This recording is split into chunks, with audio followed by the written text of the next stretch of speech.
प्यारे विद्यार्थियों, 10वीं की कक्षा में आप सभी का स्वागत है। बच्चों,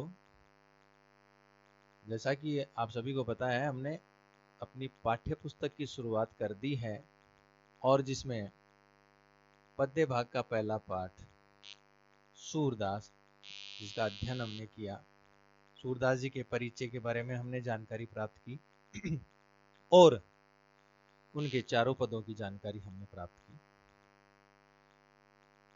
आज का जो कालांश है उसमें हम सूरदास जी का जो पाठ है उसमें आए हुए प्रश्न उत्तरों की जानकारी हम प्राप्त करेंगे। तो बच्चों, इसमें जितने भी प्रश्न आए हैं उनको किस तरह से करना है इसकी जानकारी मैं दूंगा। किसी भी प्रश्न का जवाब मैं नहीं दूंगा, क्योंकि जवाब तो आपको करना है, क्योंकि आपने पाठ पढ़ा है, आपने परिचय पढ़ा है, पूरे पाठ की जानकारी आपने प्राप्त की है। तो प्रश्नों के जवाब आप स्वयं देंगे, लेकिन करना कैसा है, उसका दायरा क्या होता है, किस तरह से जवाब दिया जाता है, ये इन सब चीजों की जानकारी मैं आपको बताऊं। ऐसी जानकारी हम प्राप्त करेंगे। तो प्रश्नों का जवाब तो आप सभी को देना। तो अब आप देखिए, आप अपनी स्क्रीन पे देखिए कि सबसे पहले तो कठिन शब्दार्थ लिखे हुए हैं।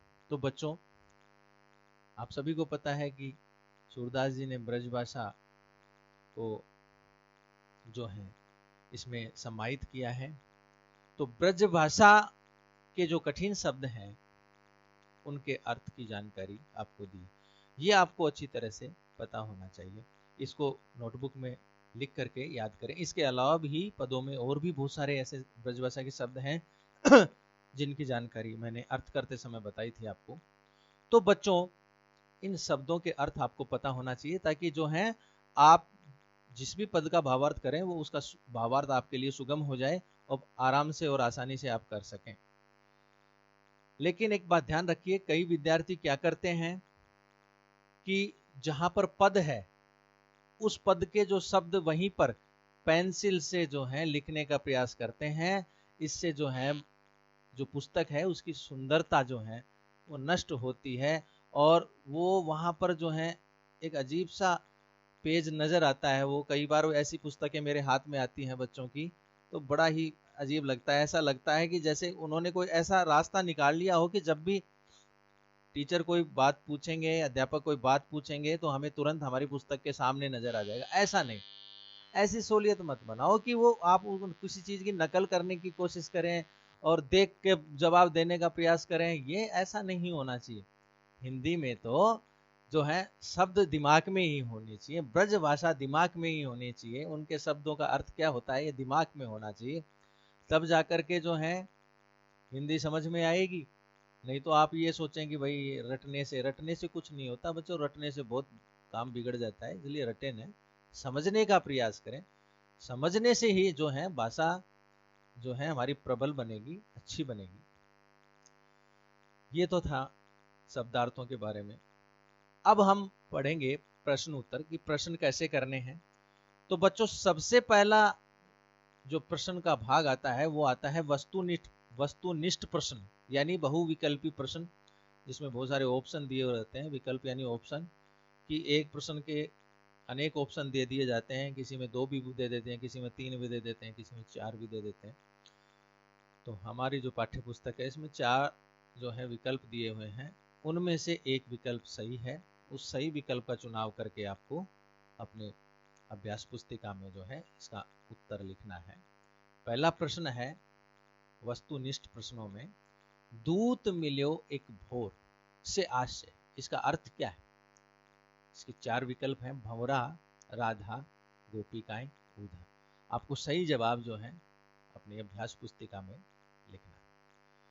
दूसरा है नागर नवल किशोर, ये विशेषण है बच्चों, और ये विशेषण किसके लिए आया है, ये आप इन 4 विकल्पों में से एक विकल्प का चुनाव करके इसका जवाब लिखेंगे। 4 विकल्प हैं, उद्धव, गोप, कृष्ण और श्यामा। इसमें से सही जवाब कौन सा है वो आपको लिखना है। उसके बाद अगले प्रश्नों का समूह आता है, वो प्रश्न है अति लघुत्रात्मक प्रश्न। इनके जवाब बच्चों 1 लाइन, 1.5 लाइन, आधी लाइन में दे दिया जाता है। लेकिन जवाब जो है स्पष्ट हो जाना चाहिए, जो पूछा गया है उसका पूर्ण जवाब इसमें मिल जाना चाहिए। जैसा पहला प्रश्न है, अति लघुतरात्मक का पहला प्रश्न, कृष्ण गौरी संबोधन किसके लिए कर रहे हैं? कृष्ण गौरी संबोधन किसके लिए कर रहे हैं, यह आपको बताना। और ऐसा नहीं कि जैसे कि किसके लिए कर रहे हैं उसी का नाम लिख करके आप फारिग हो गए, तो ये तो फिर वो हो जाता है कि क्या बोलते हैं, विकल्प वाले हो जाते हैं, एक शब्द का जवाब दे दिया। तो बच्चों जैसा प्रश्न किया जाता है, जैसे कि उदाहरण के रूप में मैं बता देता हूं कि आपसे सिर्फ आपके नाम के बारे में ही पूछा जाता है कि बेटा आपका नाम क्या है, तो आप जवाब देते हैं कि श्रीमान मेरा नाम राहुल है। और अगर आप इसके बदले में क्या जवाब देते हैं, राहुल, तो ये पूर्ण जवाब नहीं है। जैसा प्रश्न किया जाता है उस प्रश्न के शब्दों का प्रयोग करते हुए आप उसका उत्तर लिखें। जैसे कि बेटे आपका नाम क्या है, तो जवाब होगा श्रीमान मेरा नाम राहुल है, श्रीमान मेरा नाम पिंकी है, श्रीमान मेरा नाम जो है अंजलि है। इस तरह से इसका जवाब होता है। कृष्ण गौरी संबोधन किसके लिए कर रहे हैं, तो कृष्ण गौरी संबोधन इसके लिए कर रहे हैं। मैं जवाब नहीं दूंगा, मैंने आपको बता रखा है, मैं किसी भी प्रश्न का जवाब नहीं दूंगा, मैं सिर्फ आपको तरीका बता रहा हूं कि यह तरीका आप अपनाएंगे, जवाब आपका होगा, आप लिखेंगे, क्योंकि आपने पाठ पढ़ा है, आपने जो है पद्यांश पढ़े हैं, आपने परिचय भी पढ़ा है, तो उसका जवाब आप खोजेंगे। खोजेंगे क्या है, वो साफ साफ नजर आता है। और जो जो बच्चे नहीं पढ़ पाए वो एक बार फिर से चैनल पर इस पाठ को देख लेंगे तो आपको जो है ध्यान में आ जाएगा। अगला प्रश्न है अति लघुतरात्मक प्रश्न का, सारे बंधन तोड़कर कौन कहां चला गया। अब देखो इसमें है अति लघुतरात्मक, लेकिन दो बातें पूछ ली हैं। सारे बंधन तोड़कर कौन कहां चला गया, तो इसका जवाब आपको देना है। इसके बाद अति लघुतरात्मक का अगला प्रश्न है, गोपियों को भ्रमर के रूप में कौन सा दूत मिला, पूर्ण जवाब लिखेंगे। इसके बाद श्याम ने किसको सिखाकर वश में कर लिया, मतलब श्री कृष्ण ने किसको सिखाकर, श्याम श्री कृष्ण के लिए आया, आप जानते हैं। तो जैसे अगर आपको प्रश्न में श्याम बोला है तो आप उत्तर में भी श्याम शब्द का प्रयोग करते हुए ही जवाब लिखेंगे कि श्याम ने किसको सिखाकर वश में कर लिया है, इसका जवाब आपको देना है। उसके बाद अगला प्रश्न समूह है बच्चों लघुतरात्मक प्रश्न समूह। इसमें आपको जवाब जो देने होते हैं वो 2 लाइन से लेकर के आपको 4 लाइन 5 लाइन 6 लाइन तक आप इसका जवाब दे सकते हैं, लेकिन स्पष्ट हो जाना चाहिए। 2 लाइन में भी हो जाएगा और 4 लाइन में भी हो जाएगा, 3 लाइन में भी हो जाएगा। मतलब अति लघुतरात्मक का मतलब यही होता है, एक लाइन का जवाब नहीं होता इसका, क्योंकि जिस तरह से देखो प्रश्न कैसे पूछे जाते हैं, कृष्ण ने बोली राधा को बातों में कैसे उलझा लिया। अब भगवान श्री कृष्ण ने ऐसी कौन कौन सी बातें की होंगी जिसकी वजह से जो है भोली भाली जो राधा थी वो उनकी बातों में उलझ गई, तो इसका जवाब आपको लिखना है। अगला प्रश्न है लघुतरात्मक प्रश्नों में, कृष्ण ने एक झलक में ही गोपियों का मन कैसे वश में कर लिया, इसका जवाब आपको देना। फिर अगला प्रश्न है, मथुरा के कुएं संदेशों से कैसे भर गए। जैसा कि आपको मैंने जब ये पद पढ़ाया था उस समय आपको मैंने सारी बातें बताई थी कि किस तरह से जो है मथुरा के कुएं जो है संदेशों से भर गए। आपको जवाब देना है, सही ढंग से जवाब देना है, स्पष्ट करना है पूर्ण रूप से। अगला जो है वह है तजी अंगार अघात से क्या तात्पर्य है। जैसा कि उदाहरण देते समय गोपियों ने चकोर पक्षी का उदाहरण दिया था कि वो जब उद्धव जी उनको ये कहते हैं कि भगवान श्री कृष्ण के प्रेम को छोड़ करके आप अपने दिनचर्या में लग जाइए, अन्य काम में लगिए, इसमें कुछ नहीं रखा, तब गोपिकाएं जो हैं भगवान श्री कृष्ण के प्रेम को न छोड़ते हुए अनेक उदाहरण देती हैं, जिसमें से एक ये भी होता है चकोर पक्षी का, कि चकोर पक्षी कपूर जैसे नरम वस्तु को छोड़ करके जो है अंगारे ग्रहण करता है। इसको स्पष्ट करना है, इसका तात्पर्य क्या है आपको बताना है, इसका तजी अंगार अघात, ठीक है, आपको बता देना इसका मतलब।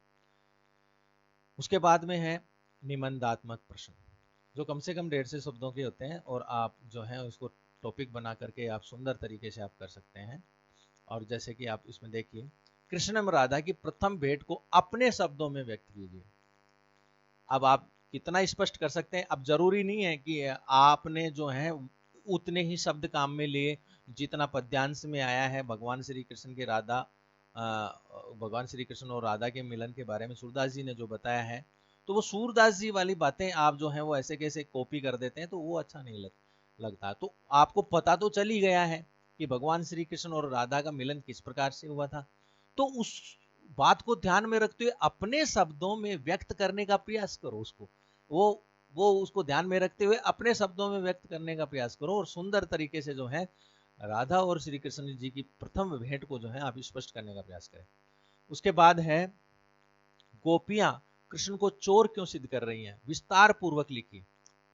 इसका भी पद में आपने पढ़ा था कि गोपिकाएं जो हैं भगवान श्री कृष्ण को चोर सिद्ध करती हैं उद्धव जी के सामने, क्यों कर रही हैं, तो उसको स्पष्ट कर देना है आपको, उनके मन के विचार, उनके भाव, कि उनको इस तरह से व्यंग करने की क्या आवश्यकता पड़ गई थी कि उन्होंने भगवान श्री कृष्ण को चोर ही सिद्ध कर दिया, कहाँ चले गए थे, क्यों चले गए थे, ये सारी बातें जो है विस्तृत रूप से इसमें आएंगी।